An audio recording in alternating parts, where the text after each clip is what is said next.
Hey, ladies and gentlemen, welcome back to another episode of Under the Spotlight. Under the Spotlight, man, we're back, man. It feels good to be back, and it feels good to be talking about my love, my music, my passion, my love, my music, my passion. It all goes together, you know what I'm saying?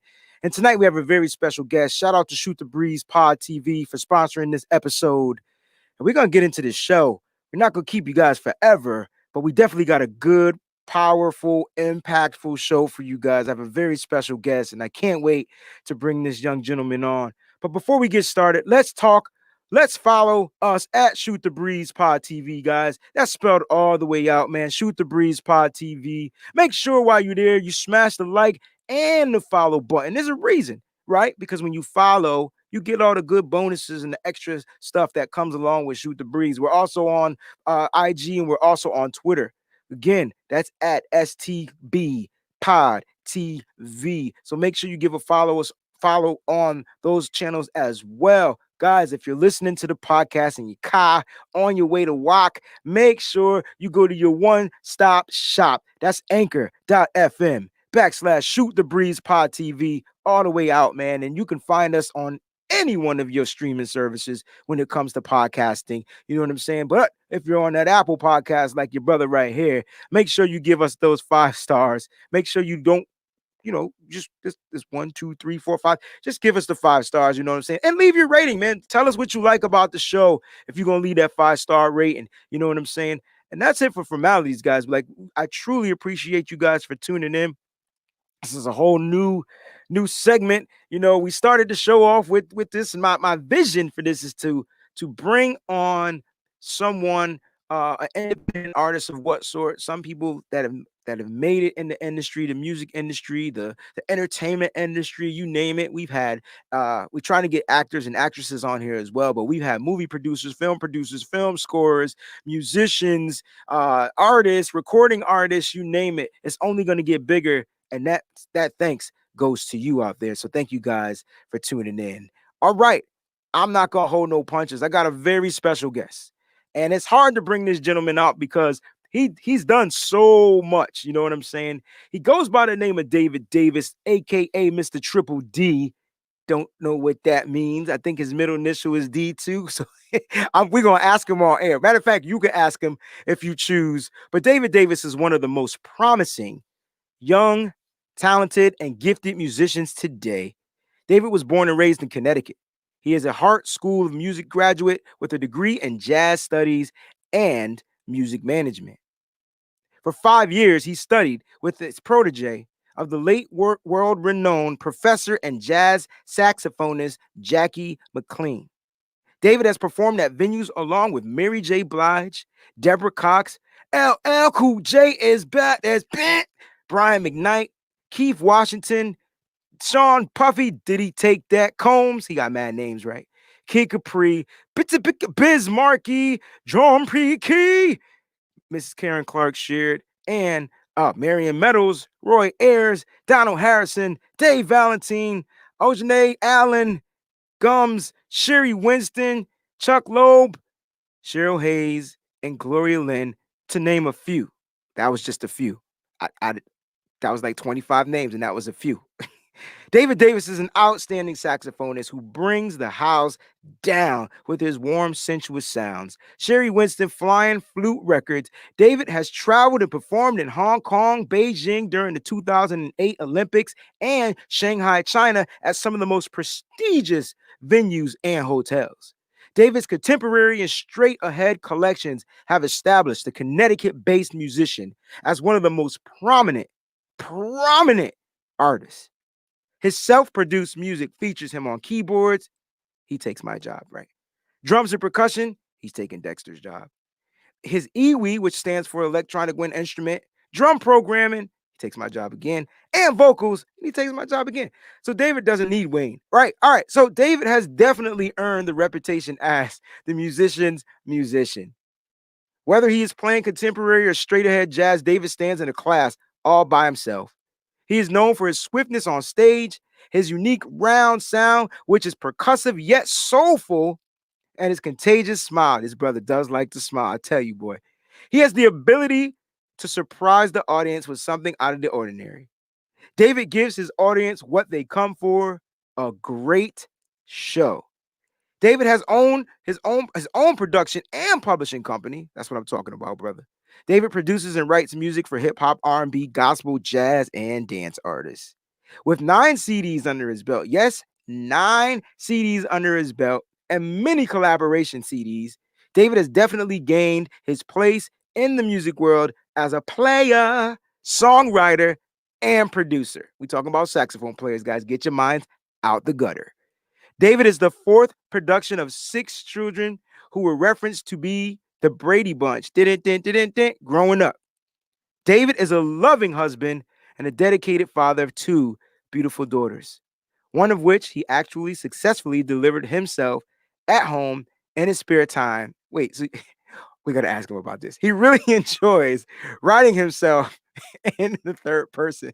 Ladies and gentlemen, the world-renowned Mr. David Davis Shaw. Give him a round of applause. Listen, bro, I'm sitting here reading this long, voluptuous biography, right? I'm like, yo, this is like a book. And I've known you for over 20 plus years. And just reading your bio, I learned new stuff. I love it. Me too. I'm like, yo, who's this dude? That's you, bro. That's you. Much success to you, bro, man. Like you don't understand how much, us little older, younger guys look up to you, man. You've been like a pillar in the community. You've been a pillar in the music community as well. And I'll never forget, like, the first time we connected, it was at church. Yes, You know sir. what I'm saying? And shout out to Pastor Austin McFarland, or Bishop Yes, Austin sir. McFarland. And he brought us together. And then ever since then, we've been like inseparable, even though you like 20 years older than me. Now, you don't look it. You don't look it at all, brother. And much success to you, man. And continue to keep up the great work, bro. Thanks, How you man. doing, man? Good, How are man. Good, man. My industry age I moved it up to 31. It's from 30 to 30. I've been holding on to 30 for a while, so I'm gonna say 31 right now. It's funny because, like, if someone asks you what age do you look like, I mean, it's definitely like it's always 27. Yeah. Like, I don't even know how people put you in the 30s. I don't know if it's the bald head or the smile, the baby, the skin. I don't know what the complexion. I don't know what it is, but you always look 27 to me. Thanks, I'm starting to look 37 because I got mad gray hair all of a sudden. But I teach kids. That's where the gray hair come from. I can promise you. Yeah. Oh yeah. I think that's what it is. I got some grays after I started having kids. Yeah, I've never seen a gray hair like ever. Like, so I believe it when I see it. But bro, man, it's a pleasure. Thank you so much for being on tonight's show. David and I, we go back and forth through text messages, guys, right? So what I did was I booked David like back in August, and he was like, yeah, no doubt, right? And then I canceled David because I wanted to revamp the show. He was like, all right, but I can't do this day. It's my birthday. So I gave him a date, right? And then David was like, cool, we got the date, whatever. And now David does not mess up a date. I will tell you, I don't know. He's old school. He got an old school planner you could get from Walmart or Target where he's still right in the joint. And he got it in his phone. So I sent him a message. No, I didn't even send him a message. I've been promoting the show. And David was like, hey, man, you sure we're not going on next Tuesday? Because I got next Tuesday on my calendar. And I'm like, yeah, you're probably right. And I messed up. But it's what we do. Are you available? He sent me like 4 or 5 text messages. And I'm like, oh, I gotta reschedule this show. So he was like, but I think I could do it. I'm like, dude, why you just couldn't say that in the first place? I just want to make sure. You know what I'm saying? I ain't want to be like, But you set me up. You was like, you sure we're supposed to be doing it this day? Because, blah, blah, blah. And I'm like, I know he's booked. This dude plays everywhere. And then he was like, no, but I think I could do it. I'm like, Tuesdays are good. Tuesdays are good. Tuesdays are good. That's good. That's a good day for me, too, because normally we're out, making other people happy. So today, I'm hoping that you get on the show and you make people happy, just telling everybody about your life, man. Your life is a beautiful blessing to this world, brother. And we're going to get right into the show if you don't mind. Everything's good with you, though, right? You all peachy, you good, you everything healthy. is gravy. Everything is gravy, man. Before we even get started, man, I want to big ups to you, man, and say, man, shout out and congratulations on your show, man. And Thank you, brother. You've always been one of those dudes, man. Like I said, we gravitated to each other because when I see you're not just a musician. And me and my brother had a talk about this. Like the word artist, we don't use it too loosely. Well, and I see you as an artist as opposed to a musician in a singer, a rapper, you're a performer, you're an artist. Is not everybody's an artist. Wow. And you have that creativity, you have that thing. I'm not sure if it's ADHD, but it's something that but it's your creativity. It's just like anything that you were involved in, I want to be a part of it somehow. So when you hit me up, I was like, of course, I ain't got to say nothing else. Like, I already I know. appreciate that, man. And it's funny because I feel the exact same way. Like the reciprocation is real because whenever you call me, I'm like, yup, yup. Let's Except do it. the only time I mess up with you is when you producing your projects. And it's like you give me the invite, but then the ADHD kicks in and I miss out. So I'm on some of his projects, guys, but David done took some stuff we did 95 years ago, chopped it up, screwed it up, put it on a project. Like, yo, Wayne, you did this. I'm like, I did? Yeah, I don't remember. Well, man, we're gonna do this little segment. We're gonna kick off this little segment called Casual Talk. You know what I'm saying? We're gonna get to know David Davis. You know what I'm saying? I'm gonna ask you some questions. And those that are watching, man, thank you so much for tuning in. Make sure you smash that like button again. Please smash it one time with the Hawk smash. You know what I mean? Guys, get your questions ready because we're going to have a segment called Call Me. I'm going to put the number up here and you're going to text me and I'm going to sit there and give you a call. You get to ask Mr. David Davis himself some questions you have. Hopefully, I don't ask your questions, but let's go ahead and get into a couple of questions. David, how did you become a musician and what made you choose the saxophone? Wow. How to become a musician?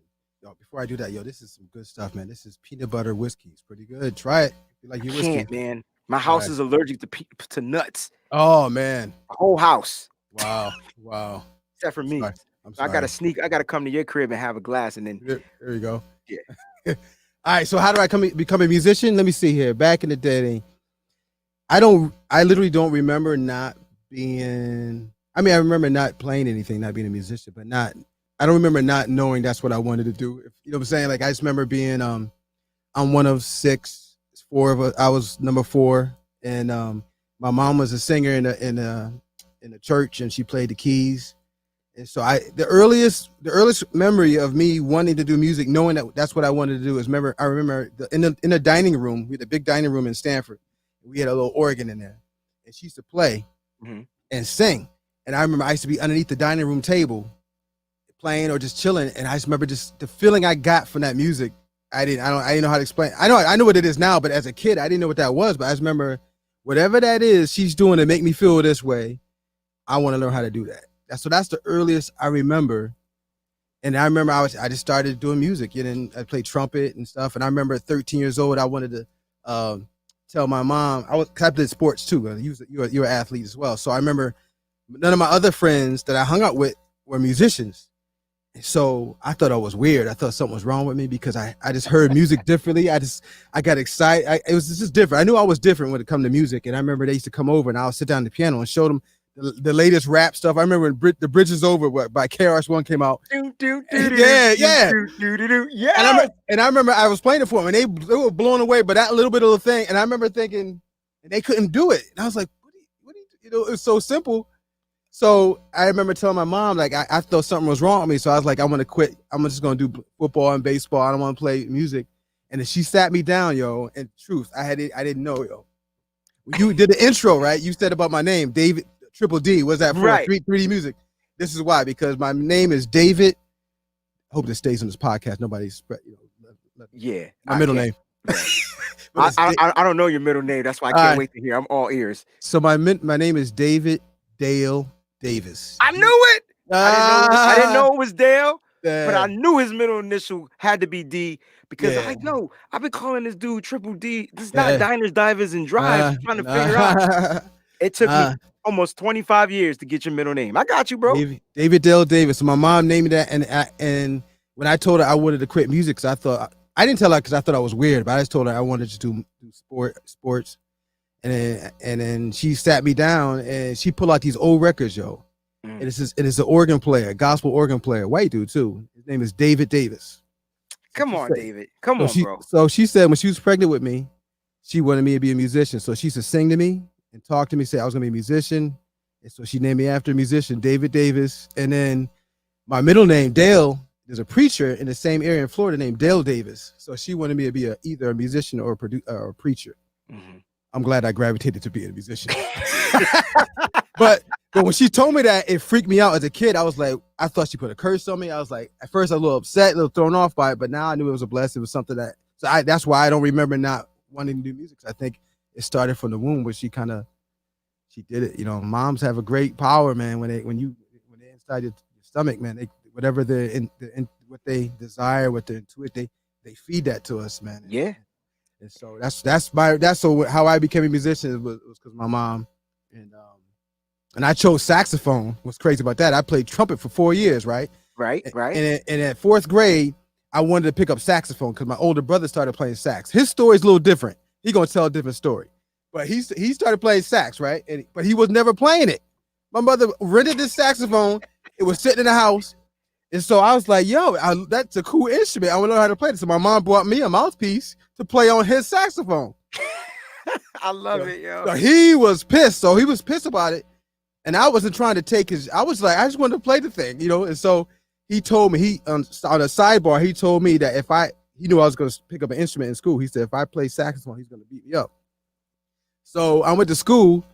And I had to pick trumpet, yo. There was a saxophone there, but I chose trumpet because my brother was mad at me for trying to play sax. So I picked trumpet. So for 4 years, I was in 4th grade and 8th grade, I played trumpet. And then after that, I said, I got bigger, a little bit more confident. And I said, yo, now I can take this dude now. So I said, I'm going to switch over to saxophone. So I switched to saxophone and never turned back. Wow. What an amazing story, man. I'm going to have to sit my mother down and ask my mom if she used to sing to me, because my mom can't sing. So I have no idea other than my grandmother going to I was in the Sunshine Band, bro. So like I always knew I wanted to sing. Yep. But it wasn't until I got older when I was fascinated by brother Mr. Colin Haywood. Oh yeah. And he can play the organ. And that moment is when I said I gotta learn. He was making people cry, bro. Wow. From solos. Oh yeah. Playing hymns, and I was like, man. So where we get our inspiration from is amazing. But I gotta have this conversation, next Thanksgiving or whatnot, and ask my mom, yo, you can't sing. So what happened? Like what happened? How does this work? Because she still can't sing. Now, how about your pops? Was he musical? No, that's what I'm talking about. Like my pops wasn't musical either. So I know in our generations of family, there's musicians in there because I have a cousin who's played with like Stevie Wonder and everything like that. Yeah. But I don't know him. Like, you know what I mean? Yeah, So yeah. it's weird how stuff skips generations. We gotta have another podcast about stuff like that. Yeah. You thought I'm like, I think what it is. Yeah. Like you were here to fill that void. Yeah. Like David, I could tell David's brain flow. You don't know him like I know. His brain is on its way to something different. So let me just let's go ahead and we'll have another show to talk about stuff like that. But man, people are loving you. Shout out to Will Prince, man. He's tuned in. He said, mad respect to you, bro. Oh, Will's the man. What up, Will? Yeah. My wife says, David. So shout out to everybody that's tuned in. That you inspire. Okay, so quick tidbit, right? Let me tell you how much of an inspiration you are, and then I'm gonna get your next question ready. So the saxophone is probably my favorite instrument to listen to. I love to play keys. I love guitar. But the saxophone, there's something about the sax. So when we met and I was like, yo, he plays the sax, I said, he's the greatest saxophonist I've ever like heard. And I've heard a lot. And I'm like, yo, and it's something about not just how well you play, it's about the energy and the spirit you bring into your playing. Like you put your soul into it. You know what I'm saying? And I think that's why people feels it so much. And feels it so much. So I was like, I am inspired by Dave, but he doesn't know it.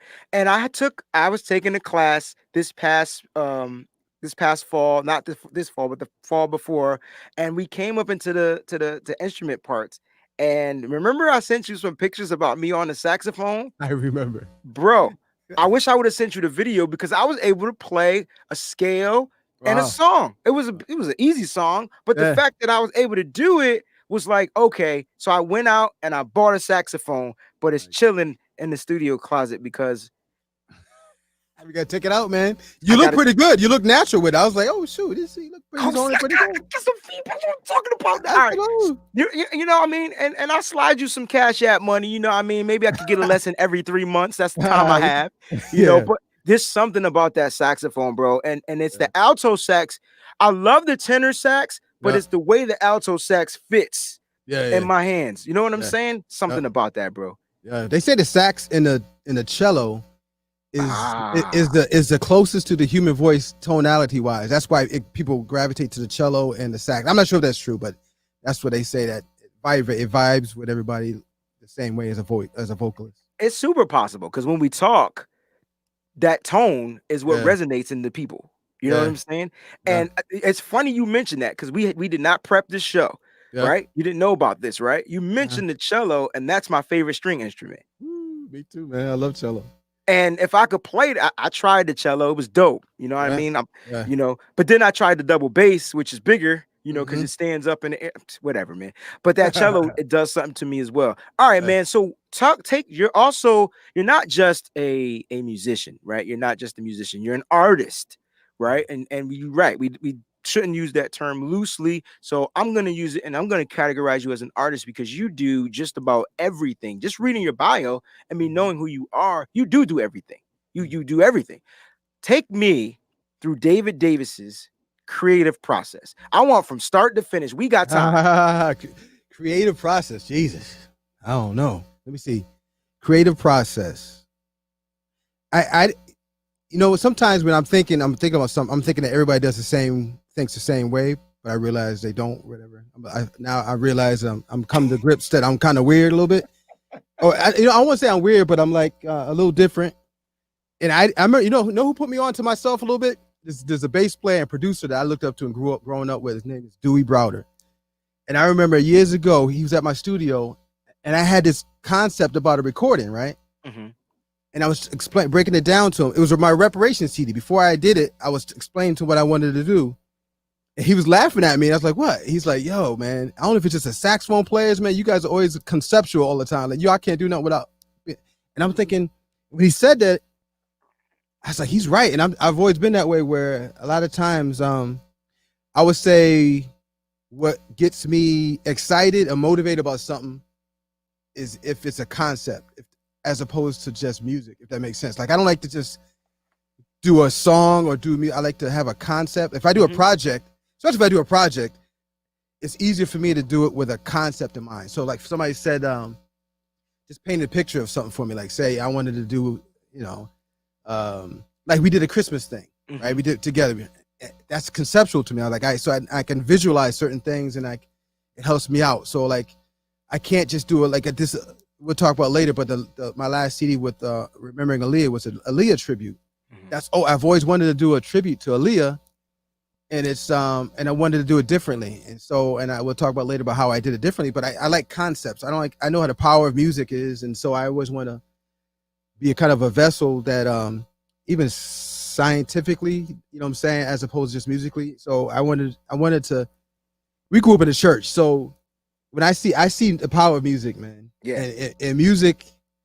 Without music, try to go to church without music, it ain't gonna be the same. Try to watch a movie without music, it ain't gonna say nothing without music. And so I don't take that lightly, you know what I'm saying? So when I do something, my creative process is I guess the foundation of it is that I I have the I want to have the right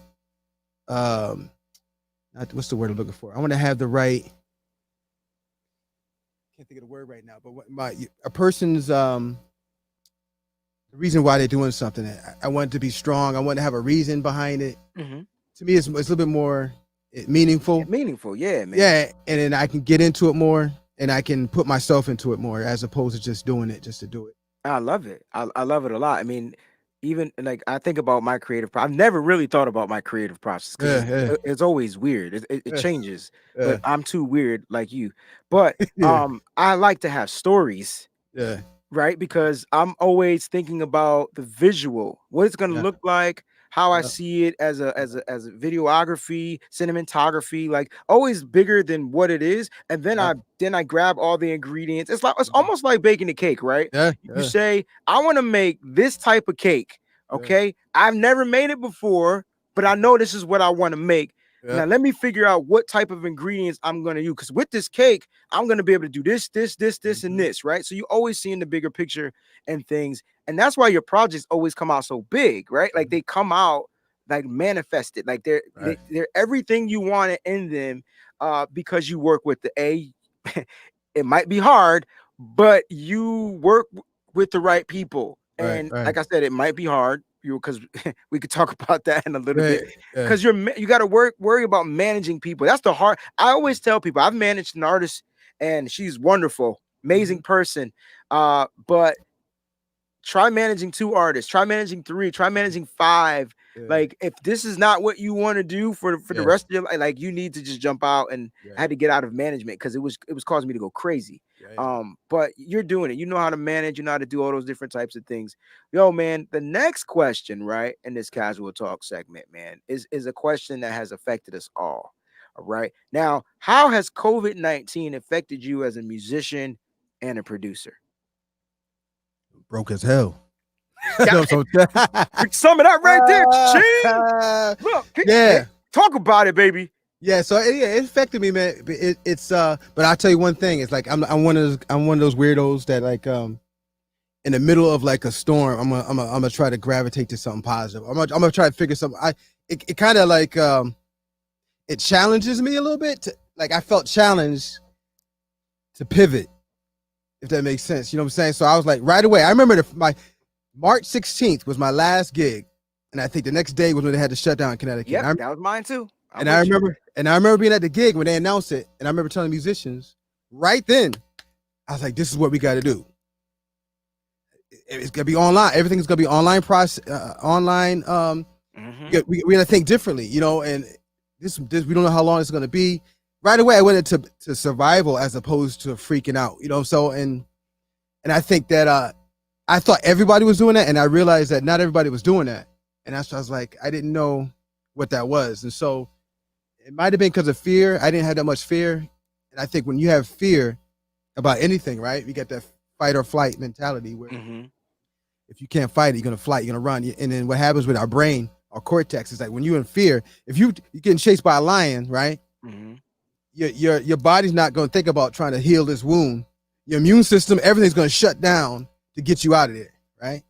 Yeah, And flight, so, straight up. yeah. So that's what fear does. And so when you don't have fear, then you can think, and you don't. Your brain's not trying to think of what two times two is when you're in fear. When the lions run after, all that gets shut down. Right. So a The lot of logical times, stuff. Right. yeah. So our logic, just biologically, our body shut down to do things that don't make sense because of fear. And so I knew that might have been why, but so I was able to respond as opposed to react. And so I started doing some online stuff, but it was mainly for like to kind of help people because I knew that music is powerful, man. You try to, and I think that's why they try to shut down music, and because it's a healing. It's something that brings people together. It's something you can't control. It's something scientific. And so when they try to shut that down, I felt like it was our duty to keep it going where we would, and I would do online, like you did the same thing. We go online, do some live shows, free live shows, just doing it, man. It was just for therapy, mainly for anything, for everybody, for me too. For, you know what I'm saying? So Yeah. it was wonderful, man. And I right away I told musicians, I said, "Yo, this is the time to collab. Let's do some things online."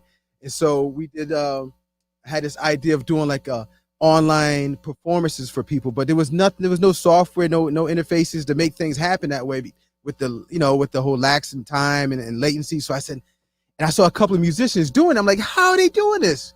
This is saxophone player Chad something Ledowitz, whatever. He's incredible sax player. He did a big band video, Wow. and I'm like, how would they do big band? Oh, they had like 20 musicians, and it was killing. And I did some research. I find out how they did it, and then that's when I said, yo, that's why we did. So I had most of the musicians like you and some other cast that we know have our own studios. So I said, let's collab, let's do some songs, and that's when I came up with the idea of doing some songs together using today's technology where we don't have to be in the same place to play and record and to share it with people, and I did everything in 4/4/4, so that it vibrates and resonates and kind of help people in times. Yeah, hold that 444 because we're gonna talk about that in a little bit, right? But it appears COVID didn't affect you negatively. Maybe financially, Yeah. whatever, but your music was going on, and we have a little clip that we're gonna play for the people, man. This was when you reached out to these musicians, especially me, man. You don't know how much of a fan I am of this particular artist that we was about to cover. So Oh man. when you reached out, I'm like, heck yeah, Yeah. no Yeah. doubt. It's like Yeah. 4 chords for me, man. I'm just Yes, gonna have sir. fun in it. You know what I mean? But let's go ahead and kick off this Pop Life, man, by Mr. David Davis. Mhm.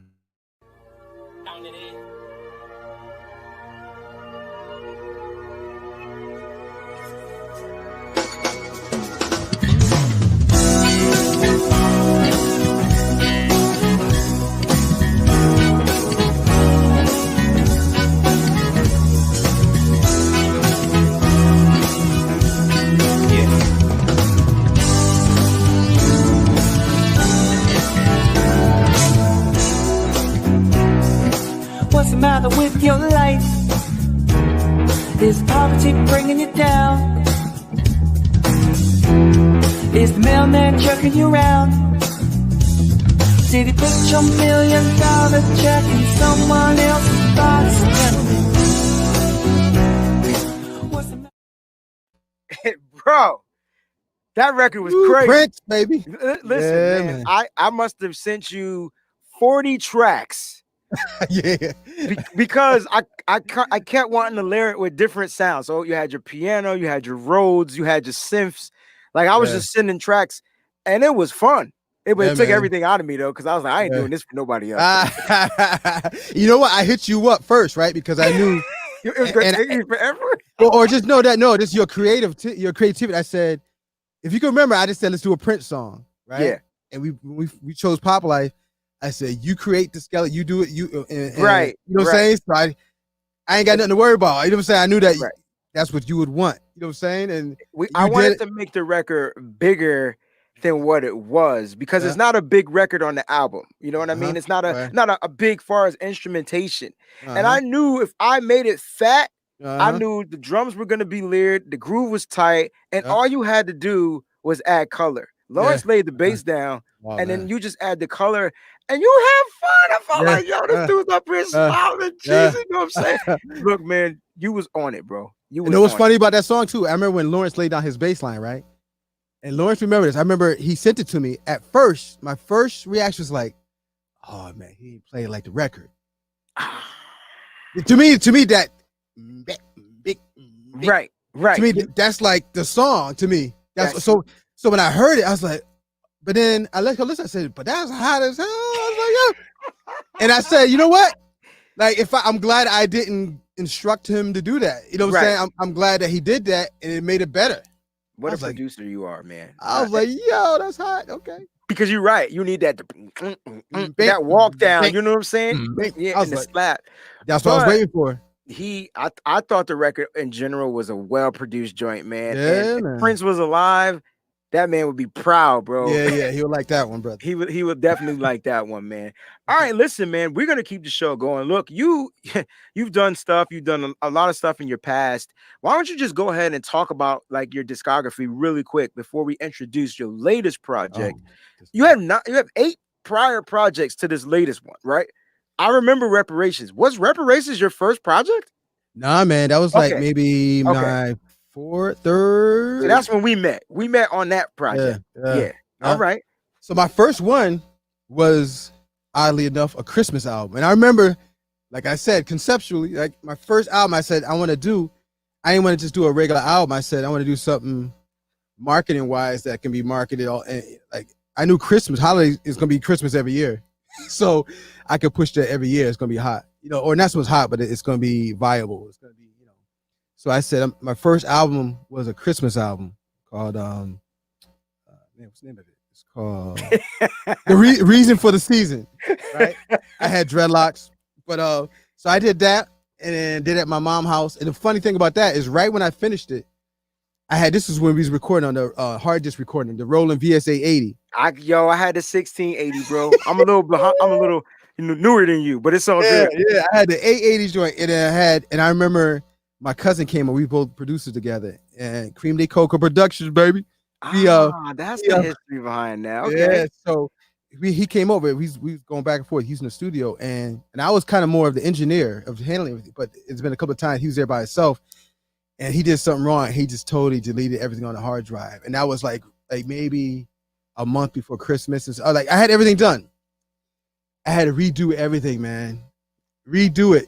And I had the MIDI and all that, but I had to redo stuff, had singers and stuff come in, the rappers come in and redo the stuff. And I was able to get it back in time. It was not a month before Christmas, but like a month before the deadline of what I had to have everything finished by. But that was my first project. Then after that, I did one called Can't Get Enough of Your Love. And it featured a vocalist of, y'all might be familiar with, Javier Colon. Yeah. So all right. So he sung on that album. That's my second album I did. My third album was, I think, another Christmas album with Charmaine called This Christmas. Oh, okay. And then Charmaine Trip, yo. What did I do after that? I can't. And then Reparations came, right? Reparation, yep. Reparation came after that. That was a Black History project. I always want to do a project of using urban arts, music, art, or spoken word. Yep. Just our way of creating to kind of convey information and that most people don't hear about. Like I was sick and tired of hearing Martin Luther King, Malcolm X, and Harriet Tubman every year. I was like, yo, there's so many people, man. We are the first people of America. You know what I'm saying? So there's so many things that aren't talked about that music can relay that information. So that's why I came up with Reparations. And this is before reparations was being talked about. So I said I wanted something controversial. There's not a song called Reparations on the CD. I just called it. I finished this project and I said, what am I call it? I said, that thing had like 28 tracks. Yeah. It was a big compilation. I said, I'm gonna call it Reparation Volume 1. Right.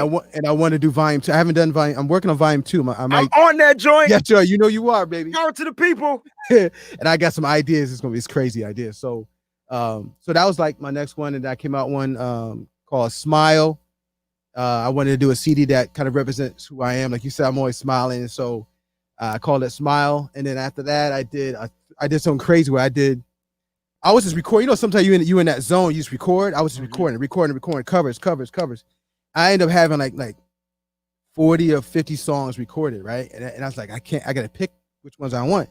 But I saw they were kind of split into thirds, where a third of them were like pop songs, a third was R&B, and like a third was gospel. So I was like, shoot, I'm just gonna do a triple release. So I did all at the same time, a pop, R&B, and gospel song CD together. Wow. Stupidest idea, yo. That was the dumbest idea, yo. Now because you cover all three markets, bro. But it was like I ain't had no money I couldn't push anything. I couldn't push none of them. So I was like, I had three starving babies. It's like having babies. They couldn't feed them. I couldn't do nothing. Man. So I did that. That was crazy. And then after that, after I did that was 2007. Okay. I didn't do another one until I did my last one, which is second to last one was Dig This. Yeah. And that was like a 10-year gap before I released anything from the last triple one. And so that was a wonderful CD that I love recording that one, man. That CD was dope. Yeah. And then the last one was the Remembering Aaliyah. Yeah. Wow. So let's talk about Remembering Aaliyah, man. Beautiful CD, bro. The thing I liked about this CD is you put your twist on the songs. You know what I'm saying? Like you had a song, but it had a reggae feel. You know what I mean? Like I'm like, okay, I see what, and I think Simone is singing on that joint too. You know what I mean? So I'm like, okay, David, yo, your creative process is real talk. You really have this vision. Look, I'm going this way. I'm gonna get this type of artist, and we gonna smash it. And matter of fact, I think I have the clip to that one. Is that the We Need a Resolution? That's the Resolution joint. Yeah, man. Yeah. Yo, let me tell you, Simone, man. Simone. she's yeah. The first time I heard her sing, she was singing backgrounds for Charmaine. We was doing the show. Mm-hmm.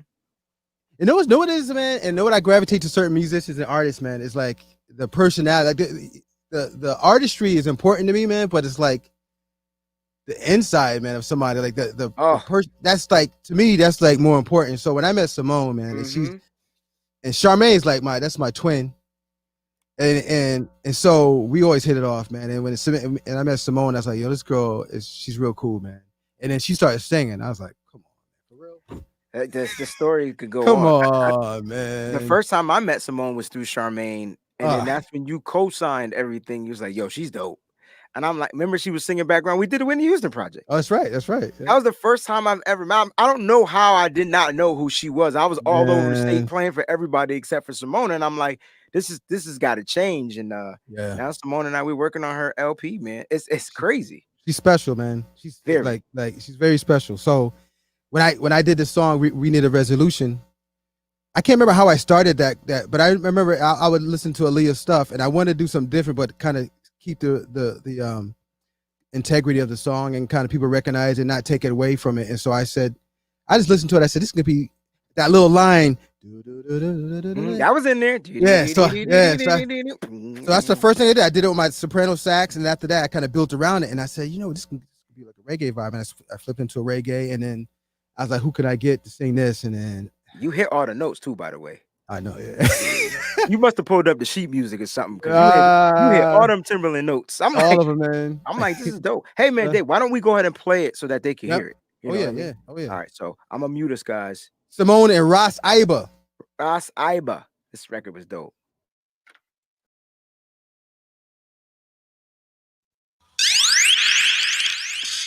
Baby girl, why are you feeling that way? You should know that my love is here to stay. Why you feeling that way? No, I'm not going anywhere. Why you feeling that way? You should know that my love is here to stay. You should know that I love you.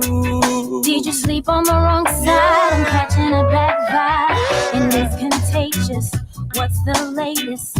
Speak your heart, don't bite your tongue. Don't get it twisted, don't misuse it. What's the problem? Let's resolve. We can solve it. What's the cause? It's official.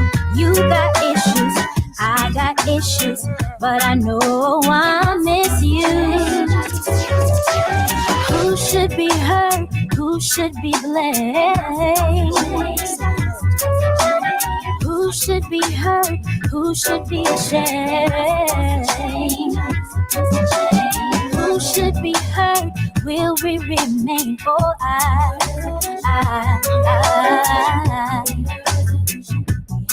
I wanna know. Ladies and gentlemen, that is We Need a Resolution by Mr. David Davis, man. The production on that track sounds crispy, baby. Like it's clean, man. clean. Yeah, Love the reggae vibe. Simone sounds beautiful. Your other artist sounds amazing. Like it's like the perfect vibe for that particular record, man. Talk a little bit about some of the other people you work with on this project, man.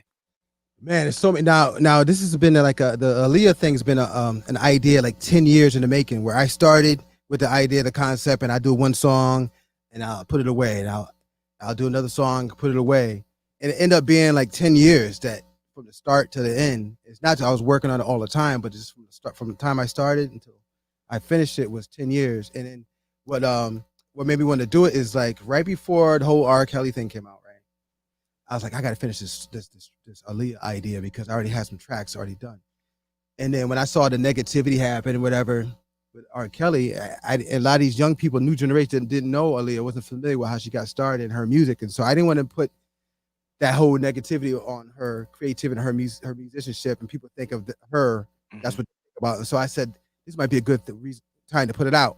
And that's why I took it off the shelf and started finishing it up. So within that 10 years, I worked with so many musicians.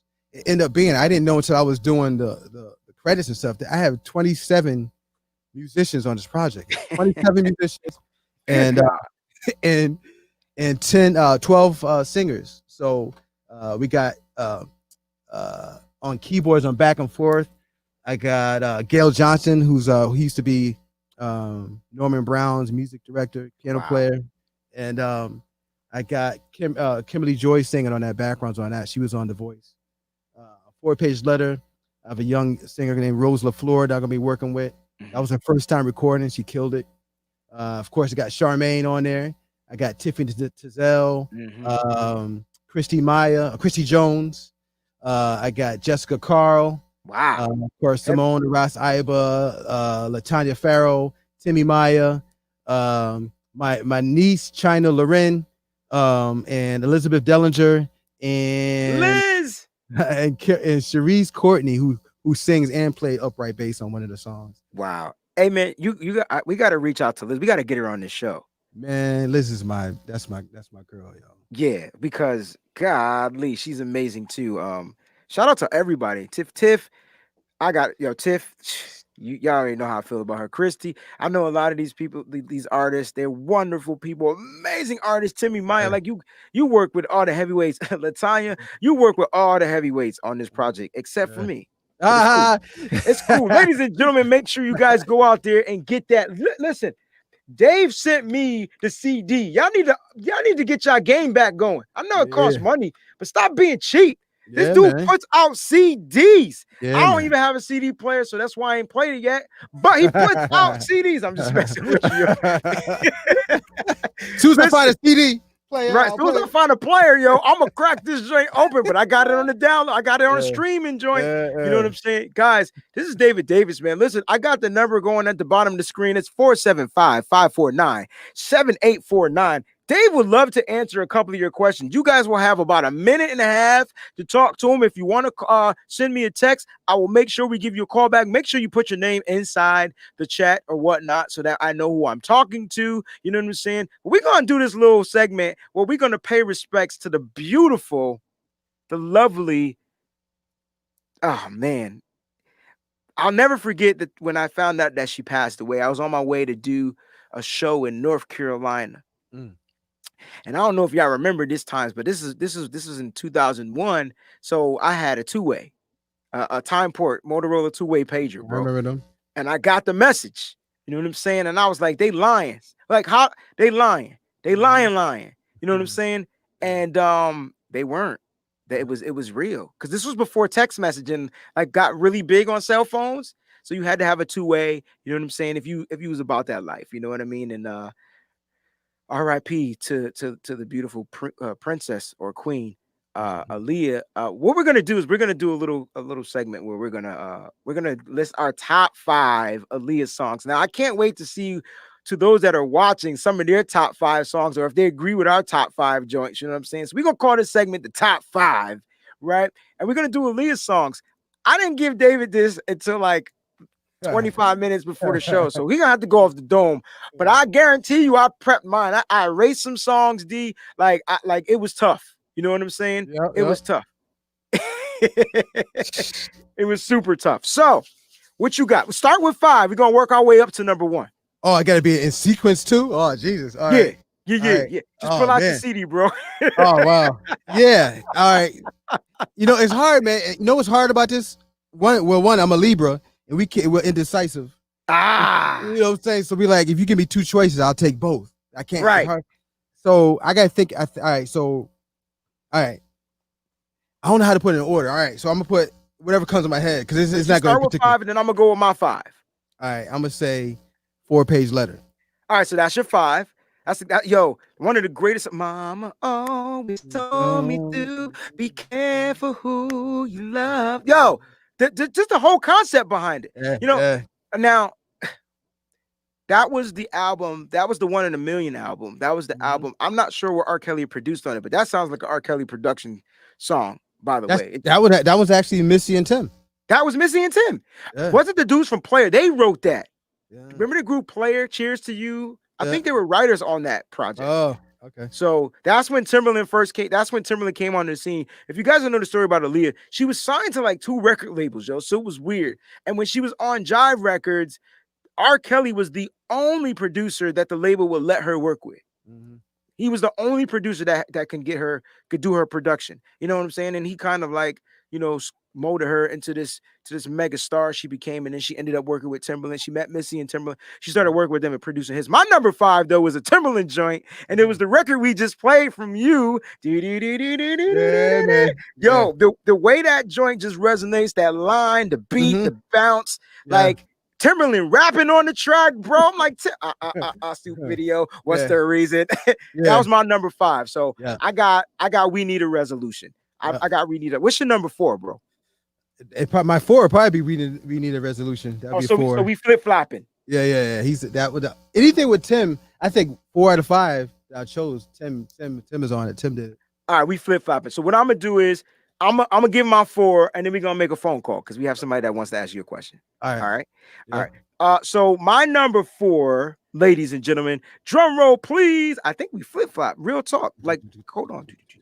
No, my number 4 was another Timberland produced record, 1998. This is the year I graduated from high school. So everything that dropped this year was fire. This was on the Nutty Professor soundtrack. Are You That Somebody? I think it was a Nutty Professor soundtrack. It might have been that. Yeah.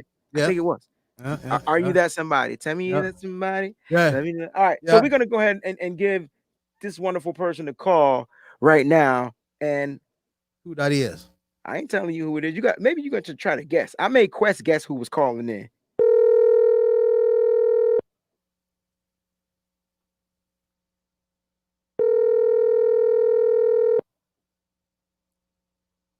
Yo, you on that Under the Spotlight show? What's going on? Oh, dang, that was quick. That was quick. Hey. Wow. Dave, homie, broski. Morning. He knew it right away.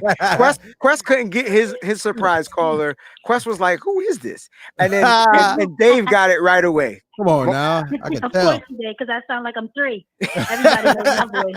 Like name that tune, I can name that voice. And so listen, I came in kind of late, but I wanted to know, by the way, listen, your latest project, super dope. I mean, creative, just. I can't even, mind blowing. But I wanted to know, out of all the artists and with your experience and whatnot, what made you choose Aaliyah as your artist? That's a great question. 444. That's a great question. So what Dave is going to do, Dave is going to answer off the white when you hang up so you can hear his responses and stuff like that. You know what I'm saying? So okay, cool. Thank you so much for calling in. I miss you. Yo, we getting in the studio within the next week or so. I promise. That's my word. Yes. Keep doing it. Bye, got Dave. you. All right, Simone. Love you. Shout out to Simone. Dave, man. What made you choose Aaliyah?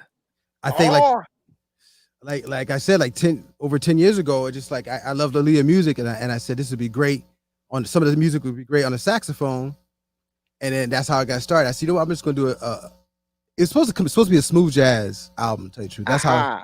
So I said I'm gonna do I don't hate that word smooth jazz. It's gonna be an instrumental album. I was gonna do an instrumental album with certain artists, and I wanted to do one with Aaliyah. And it started out to be in an instrumental one, but then I got certain singers to sing the hook. But once I did that, I said, you know what, sing the whole song. I'll just solo on it. Just sound, and then it ended up being now every song features a singer because of that. But it started out to be just an instrumental with a certain vocalist singing the hook. But I ended up changing it up during it and say, you know what, I'm gonna feature a different singer on each one of them or most of them, and that's how I came about that. Wow.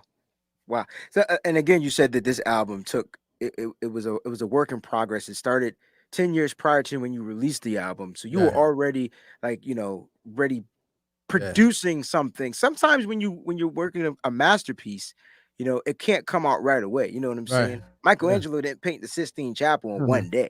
Right. You know what I'm saying? He probably didn't paint it in 30 days, 100 days. It took time, right? He probably didn't do it.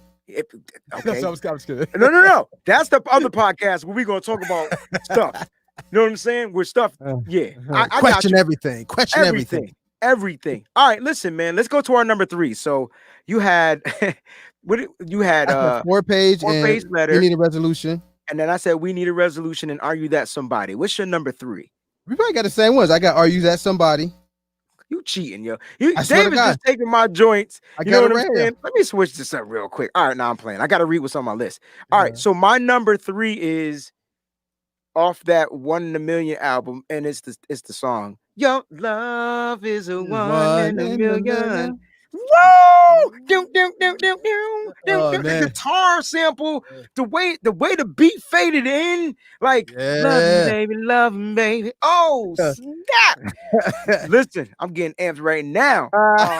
So that's my number 3. Why that wasn't my number 1, I don't know. Listen, Peachy says 1 in a million. I think these are her 5. 1 in a million. At your best, you are love. That yo, isn't that a remake? Yeah, but I need to find out who did it. it's Not Minnie Riperton, right? yeah, Minnie Riperton. I'm so smart. I'm smarter than I thought I was. Yes, because we used to hearing Minnie sing that loving you, like those notes. At your best was so mellow, smooth. Like I didn't know that was her. She got at your best. She got 1 in a million. At your best, the one I gave my heart to. Age ain't nothing but a number. I forgot about that joint. And age ain't number. I don't wanna. I don't know. I don't wanna. My bad. But I know 4 of her 5. 4 of her 5. Aaliyah got a lot of songs that you might not recognize that are her songs. You know what I'm saying? If you didn't, because they didn't come out as singles or whatever. So I did my number 3, right? Then we are number 2. All right, so I got If Your Girl Only Knew. Ding ding ding ding ding ding yo ding ding yeah. Yo, it's crazy. I don't think I picked any joints off that album, cuz. Wait, no, I did pick stuff. That's the same 1 in a million album. That's the Timberland album. All right, let me see what I picked for my number 2. So you got If Your Girl Only Knew, and I think I'm sliding in my number 2. I think it was At Your Best. That was on the first album, right? Yeah. At Your Best was my number 2. 1994. That was her debut album. With Matter of fact, that song is on the cutting room floor where I didn't do that one. You know why? Why? Because I hit you up for that one. I don't know if you remember that. Did you just blow up my? Yeah. Let me take my glasses off. All right. So what happened was, because I know she's watching, right? So I reached out to LOV, and I remember this now. It's coming. Remember back that? You remember that? Yeah, I remember, bro. I just remembered this now. I was like, hold on. You didn't have to blow up my spot like we both had hot. Now check it. I remember. So I hit her up, and she was about it. And then the gigs started flowing in, and then that was the record. Your boy Breezie, a.k.a. Wayne Patrick, a.k.a. Dave still call me Blaze Beats. That's how far we go back. Blaze Beats. All right, so that was the record. So volume 2? Yes, sir. Aaliyah part 2? I got you, though. Like, matter of fact, I felt like we even started recording it, or at least sent her the music. Yeah, I remember sending you something. I can't remember what I got to pull it up. I can't remember what it was. I didn't expect your memory to come back. That was kind of messed up. I didn't expect that.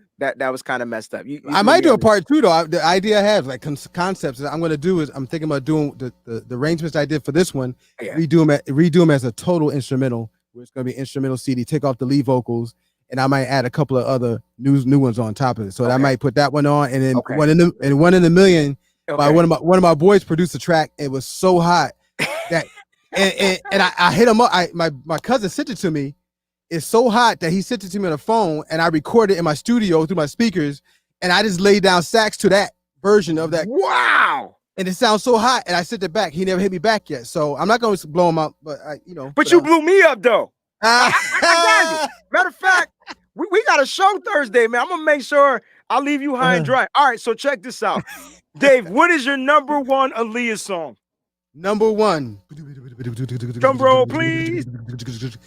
Not because it's the music, it's just because concepts like I talk about, like her last song, her last song she did that, her album, and she was coming back from shooting the music video of that song, and that's Rock the Boat. So that's my favorite.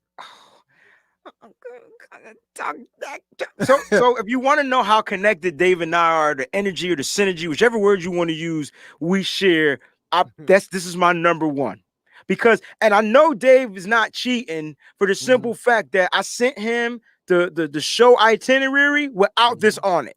Then I retyped it on here. Unless he got ESP or whatever. I just wrote that junk down on my piece of paper, just like, all right, this is what I did. Look, the way Rock the Boat is layered.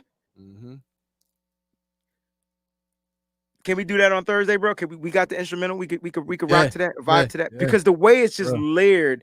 Ding, ding, ding. Yeah. Yeah. Yep. Yo, it's the way it's layered, yo. And I think Missy wrote that. That's her singing backgrounds on that joint. Her and Tweet singing backgrounds on that record, bro. Tweet, remember? Smoking cigarettes at night, bro. Yeah, I do. Man, yo. This episode was crazy because you covered one of the greatest artists of all time. You know, you paid your respect to her in such a great way. Before we get out of here, ladies and gentlemen, make sure you guys go out there and you can find the CD. I know it's out there on CD Baby or whatever. You'll get a official copy. So make sure you guys go out there and buy his CD. Matter of fact, how do you get in touch with Dave? Well, that's really simple. I know Dave can tell you, but I went up here and I put it out there for Dave. You can go to his website. Now, don't be tricked like I was. It's www.davidavis.com. One D in the middle. David Avis. Don't ask, don't tell. You should have called in. He would have answered the question. But I'm sure you can shoot him an email and he'll let you know why his website is not David Davis and it's David Avis. All right. But we truly appreciate you guys, man, for tuning in, man. This Under the Spotlight show is something special to me because it's about talent. It's about me giving back to all the artists that pay their respects, that I've played with, that I've toured with, that I don't even know yet. You know, artists that I plan on working with. And Dave, man, I hope we continue to grow. What's next for you, bro? What's coming on next for you? What's next for me? Well, first, the Remembering Aaliyah album. There's a dedicated website called rememberingaaliyah.com specifically for that album, so you can go to that and get some updates. But what's next? I don't know, man. I have some other conceptual stuff, of course. I have like another Reparation Volume 2 that I'm going to do. It's going to be very. It's going to touch on some topics that's important, I think, and that's not talked about. I don't know. I have so many different ideas. Right before this whole shutdown and everybody was doing this Versus thing on Instagram, I always wanted to do the same thing with Versus, where I was going to do a project, do an EP where I'll do like 3 songs of New Edition versus 3 songs with Boys and Men. Why don't we do it? Yeah, so I still might do it, but when I saw this Versus thing, I was like, oh, so I'm on the right track. So their joint isn't what I want. They just playing records. Now Teddy Riley was about to take it to the whole next level. Creative and do some creative whatever. Yeah. Like he went and made show tracks and everything, but it was too powerful for streaming. You know what I'm saying? I say we should do that. The only thing that sucks is the lag. Like we got to figure out this lag, and I think that's something that's really hard to figure out. You know what I'm saying? But Dave, I don't know if you have your instrument with you, but it would be dope if you send us home on a song of your choice, bro. Like, oh, word? Yeah, I think that'd be cool. You guys want to hear David play a little bit? Yeah, I thought so. Yeah, better. I'll come and get you. I gotta tell a story. Like my alto sax, I just did a gig this weekend and I had an accident and it fell and it broke. And I have to bring it to the shop tomorrow. So my alto, that's my baby. So that's my alto. I play tenor, but I'm not a tenor sax player. But I have my tenor here. Her name is Tanisha. So I call her Tanisha. So I can play something with Tanisha. I don't know what I'm gonna play. For those of you are Libra, we still in Libra, right? We're still Libras? Yeah. I'm not. I'm Capricorn. But yeah, y'all Libras. All right, I'm Libra. So this goes out to all the Libras. You ready?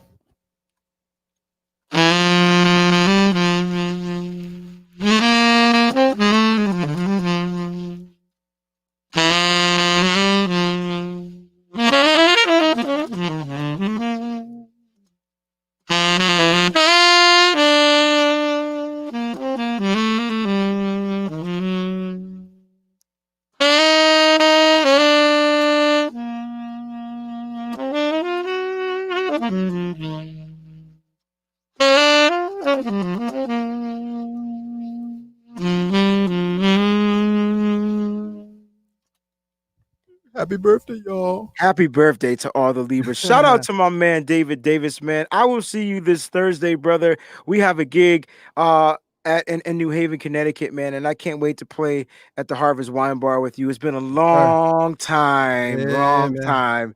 So we're gonna go out there and serenade that crowd, man, that dinner crowd. And if you're in the New Haven area, make sure you come out Thursday, 7 p.m., 7 to 9:30 p.m. at the Harvest Wine Bar. I advise you to make your reservations because it will be outside and their tables are limited unless you decide to go inside and dine, but then you won't get that full SAXUUP experience. You know what I'm saying, Mr. SAXUUP? All right, guys, thank you so much for tuning in. We truly appreciate you here under the spotlight. Make sure you guys are following us at Shoot the Breeze. Go to davidavis.com so you can get his latest news, latest music, all that good stuff. We love you. We out. Peace.